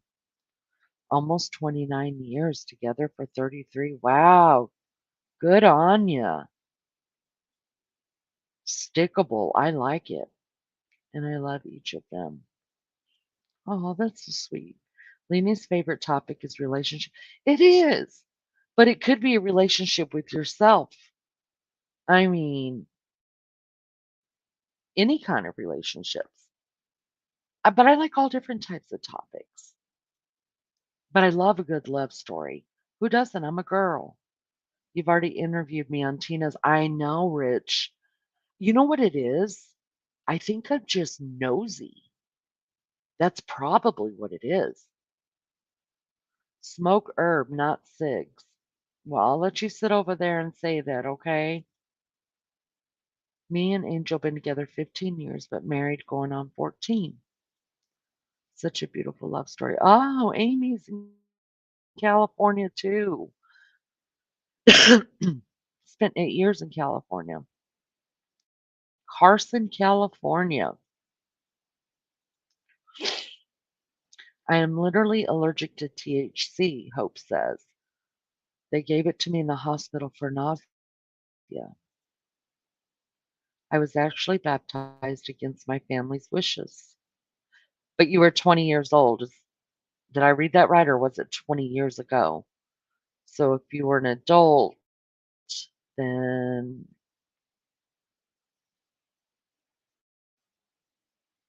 I sent you 2 subs for my work. Rebel. I gotta go back then, go out to eat and get you another waitress sub. Thank you for that. I appreciate you so much. I love you guys so much. Put mine in there and Angels also, please. Yes, please, please, please. Hopes you did not have the right strain of herb for you. Oh, okay. Don't know nothing about that. I'm California sober. Smiley face upside down. Rich, I will tell them to give me another brand. I broke out in hives. Boo, sober. Echo, you must have had street herb. Oh God, you guys, I don't know nothing about this stuff. Seriously, I was called Maridol. I don't know. Maybe it had something else in. Oh, it was called Maridol. Okay, gotcha, gotcha, gotcha. I was just recently diagnosed with Graves' disease. My thyroid is messed up. I'm on new meds, but extremely fatigued. Finding it though. GG. I know a little bit about that. You don't have to answer this, Gigi, if you don't want to answer it, but I'm just curious. So, um, did you, I'm sure you got sick and then you went to the doctors and they found your Graves' disease, but what symptoms did you have besides the fatigue? Did you gain weight or did you flip out like you were having a hormonal imbalance? Um, I'm curious to know that. Oh, honey, we will pray for you. Believe me, I take that Synthroid every day. I know, girl.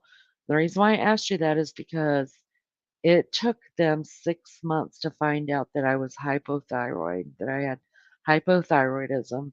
I flipped out seriously. Like, I couldn't get out of bed. I was having up to 20 panic attacks a day. I thought I was dying. My hair was all falling out. I gained so much weight. I uh I was I was completely like um paranoid, and it took these people, I mean, they could just kept throwing pills at me like something's wrong in their life, take this pill, take that pill, take this pill, until it was a physician's assistant who actually found it. He was like, he said, I'm gonna read to you a list of 10 things. Tell me if this is going on in your life. And he read the 10 symptoms of it. I had all but one, he said, "That's what I thought. You have hypothyroidism." And I was like, "What's" I didn't even know what it was. I didn't even know about a thyroid. And do you know he took the blood and he said it's going to take 2 days to come back. He said, "But I'm going to go ahead and put you on the medicine because I know that's what's going on with you." And he said, "I'm going out of town tonight," because his son was getting married. He said, "So I'll call you in about 3 or 4 days. Just stay on the medicine until you hear from me. You're not going to feel a change for about 6 weeks." Girl, he called me uh from his son's reception, which was the night after that, that he was already at this, and he said, "I just had to call you because I did get the results back, and you do have hypothyroidism, and I want you to know you're not crazy, and you're gonna be okay. It's just gonna take a while to start feeling better again." And for 6 months, I went through hell, and it took me many years, many, many years to feel halfway decent, but fighting, the whole fatigue of it and the ups and downs of the weight and the hair loss, it all just never goes away. I think once your thyroid goes berserk, you're never the same again. You never really feel healthy, and I don't mean to say that to bring you down, but it does get better. I think it does get better.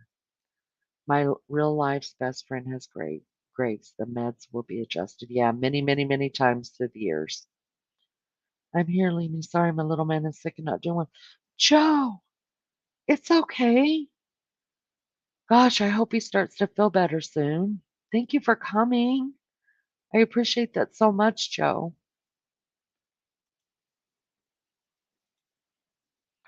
I lost weight and started to lose my hair and had panic attacks. Yeah, man, it ended up my whole, like when I got really, really sick and before they had, or after they had found out that it was my thyroid that had done it, that was doing it, I called, well, everybody already knew. Most of my family was up here in Indiana, and I was in Savannah, Georgia. And when he called me that night, I called my sister, and I was like, "Every one of y'all have got to get tested for this because I didn't want anybody else to get sick like I was. I mean, mentally ill, like just so sick. Oh my God, it was terrible." Um, I would rather do labor again than to ever have to go back through those 6 months. And do you know every female in my family has it? Every female has hypothyroid except for my niece has had hyperthyroidism. So she lost a lot of weight. She lost her hair. Her heart was always racing really, really bad. Like she was, even when she was asleep, her heart would race like she was running a marathon. So hers was overactive. So she actually had her thyroid removed. Um, and she's done a lot better since, but she struggles like, anybody's got thyroid problems struggles with the fatigue. I had parathyroid surgery saved me. Wow. I really do think it's a virus that attacks it. I really do.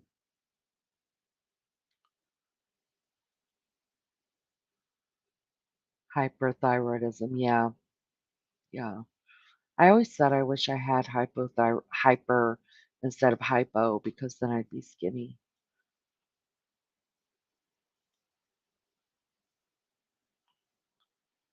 Yeah.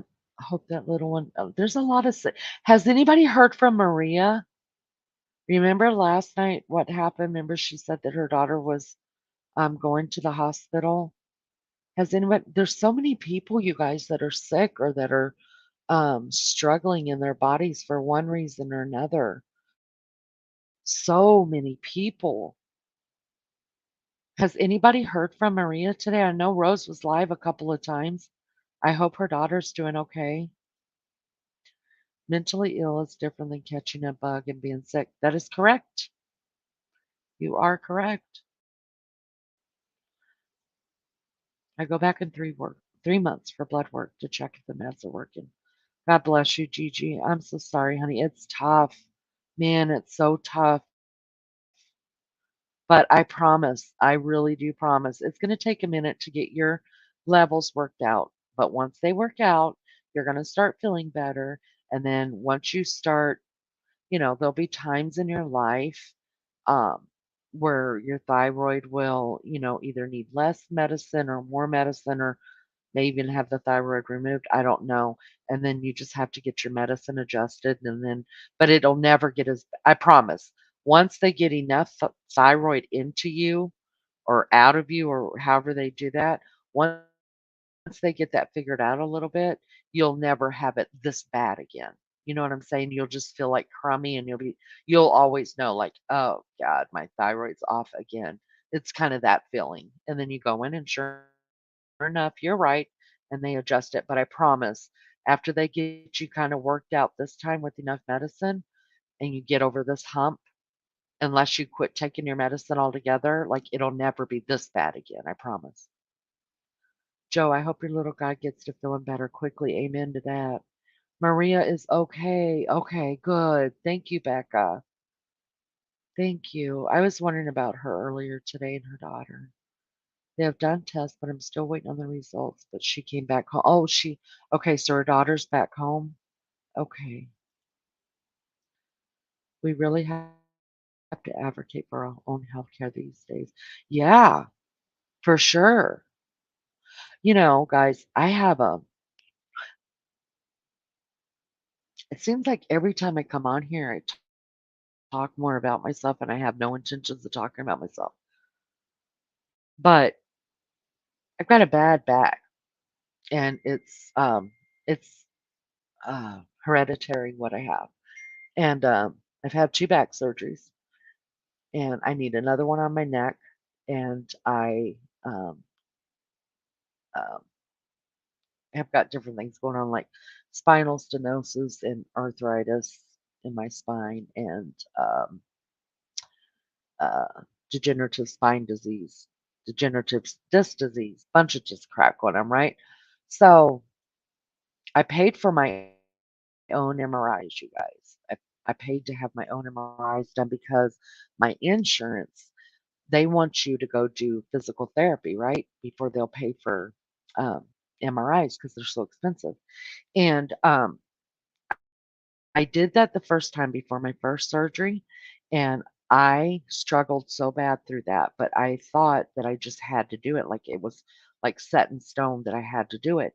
So I did it, didn't work. Of course, I went in and found out that I had some herniated discs that had to be fixed. So that was my first surgery. Um, I was supposed to stay off work for 6 to 8 weeks after that was done. And I didn't. I went back to work 9 days later because I thought, well, I mean, I feel great. Like I'm not in pain at all. I don't feel any pain anymore. Um, and I could keep myself from bending or twisting. Like I can handle this. I can go to work.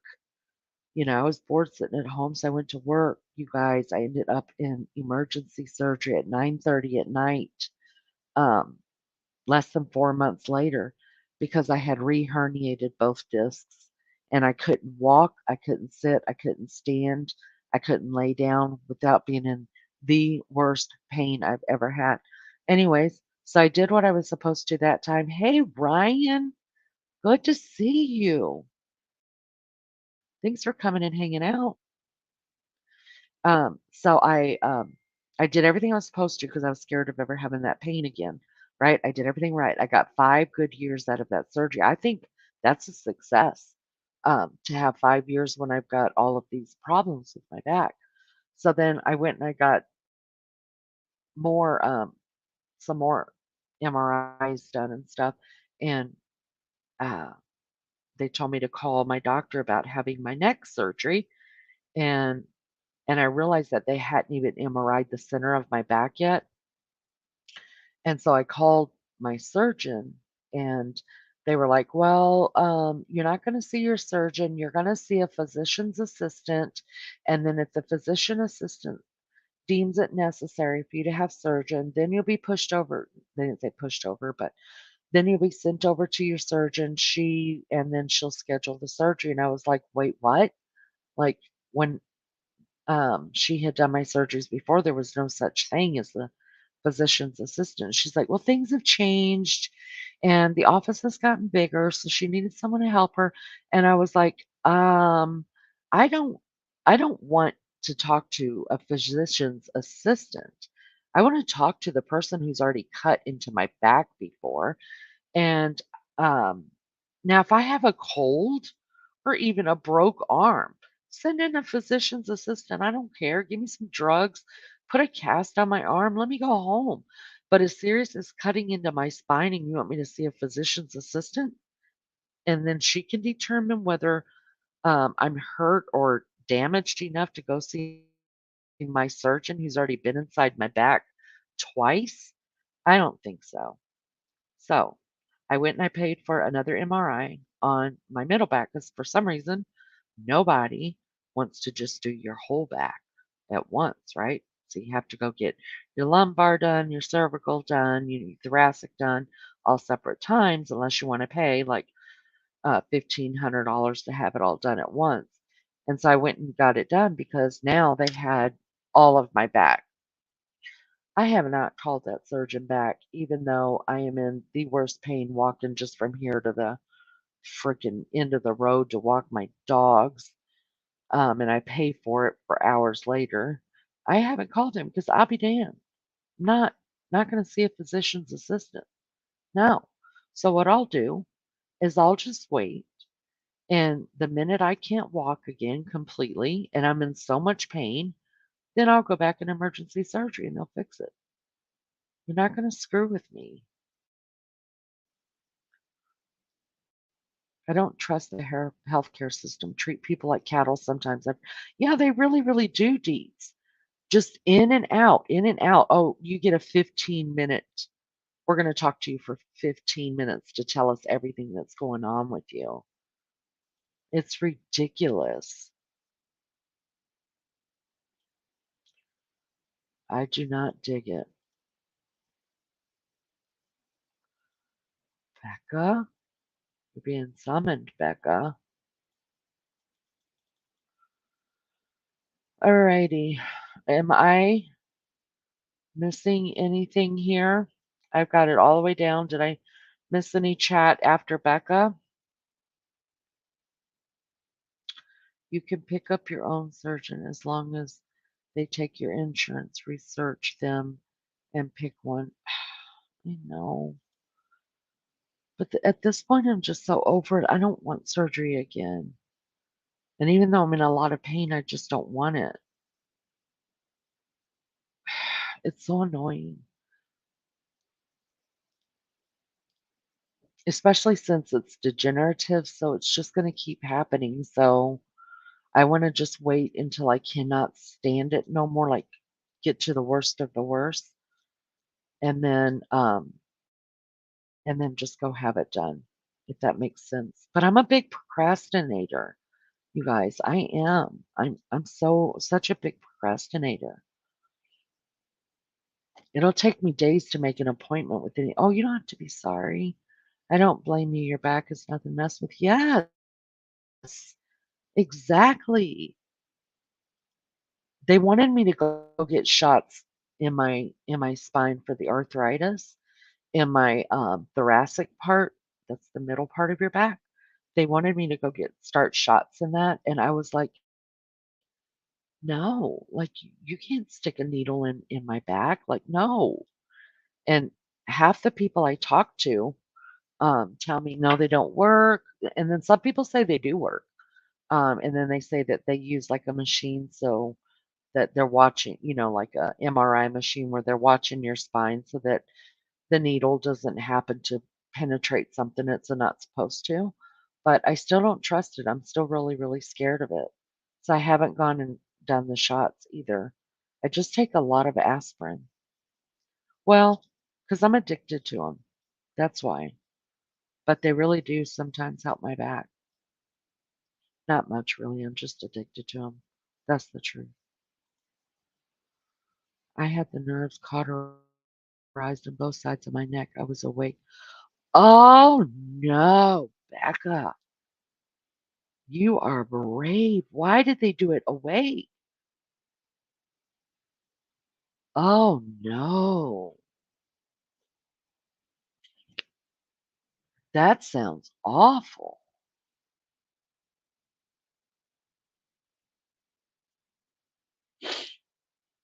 That sounds terrible.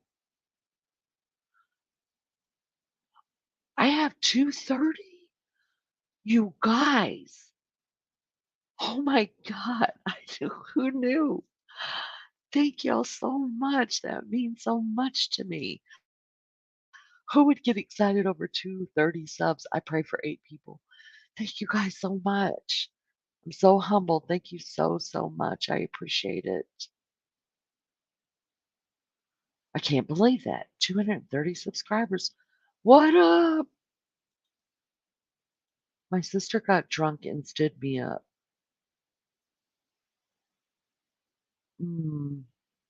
So your drunk sister stood. So your sister got drunk and stood you up from picking you up at the hospital? Is that what you mean? I thought you meant that your sister's like holding you up drunk, which would lead me to a whole lot more questions. Okay, now I got it. Oh, goodness. You guys, thank you so, so much.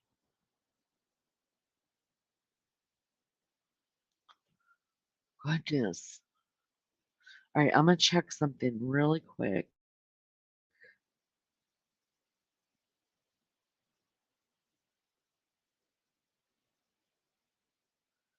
Really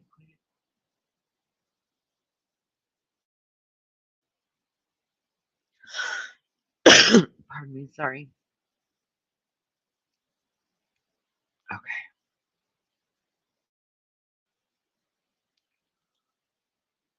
just Becca, that's awful. I wouldn't have got it done. I would have freaked. I think I would have too. That's scary. I was surprised when asked by intake nurse if I had the vax. I said no, and she replied, "That's a good thing." I was surprised. Wow, I am surprised that a nurse said that to you. I mean, we all have our own opinions about that, but for a healthcare professional to say that, wow, especially one that's working.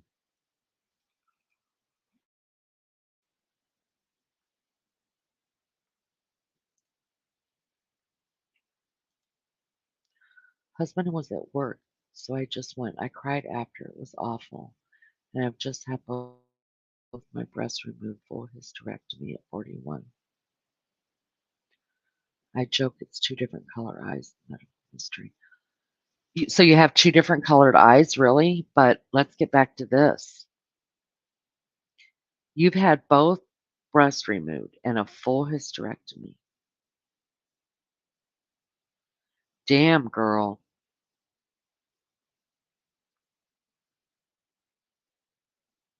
Damn.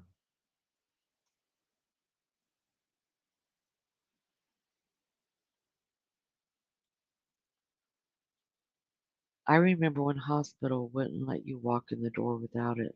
You mean without the vax deets? Is that what you're talking about?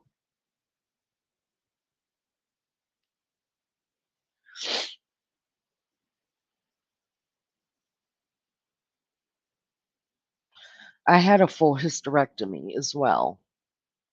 It was the best thing I ever did, and I wish I had done it a lot earlier.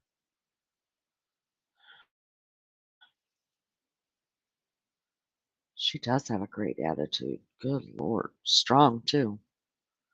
Just Becca, you're a true miracle and a strong warrior in my book. Yes. Wow, deeds. Even today I try not to go to hospitals because I just think there are so many viruses and so many illnesses and sicknesses and stuff like that. Mm, unless I have to go, I'm not going.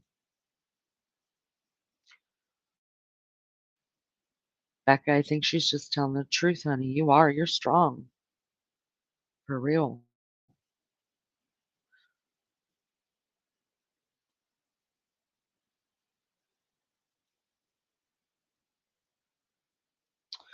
All right, guys, it has been 2:13. I think I'm going to 2 hours, 13 minutes. I think I'm gonna shut this down. I probably will be back tonight, but maybe over at Tina's or if Rose goes live. Um, I don't think I'm gonna do another live unless somebody just wants me to, but I need to freaking go in there and figure out where all these kids are supposed to sleep at my house. Don't go, Richie. I got to, dude. I got to. Um, Not many people have ever told me don't go, so I appreciate that.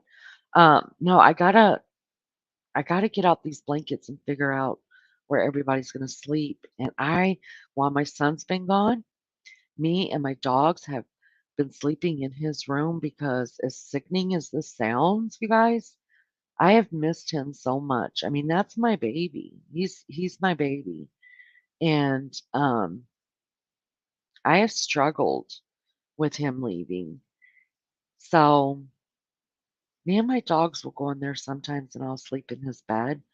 And so I have to go in there and change the sheets and and vacuum his floor and dust and stuff like that for when he comes back because he's coming back home tomorrow and he's going to want his bedroom the way he left it, you know, at least that. But I'll be back. I'll find somebody somewhere, somebody's live to jump into later. I really love this life. I love live. I love all your lives. I'm going to put them on a shuffle playlist. I don't even know what that is, but thank you for it. Thank you. Thank you for being here, Hopes. I'm glad that you've hung out with me. Thank you so much. Y'all have an amazing night. See you at Rose's or Tina's, Leanie. Thanks for the great stream. You're welcome. Everybody who is sick or battling sicknesses in your home, I wish you well. I will say a prayer for you and get to feeling better really soon. Stay strong, Gigi. Stay strong, honey. I would hop on panel, but no more personal question. Uh, Richie, you know I ask personal questions. That's just what I do.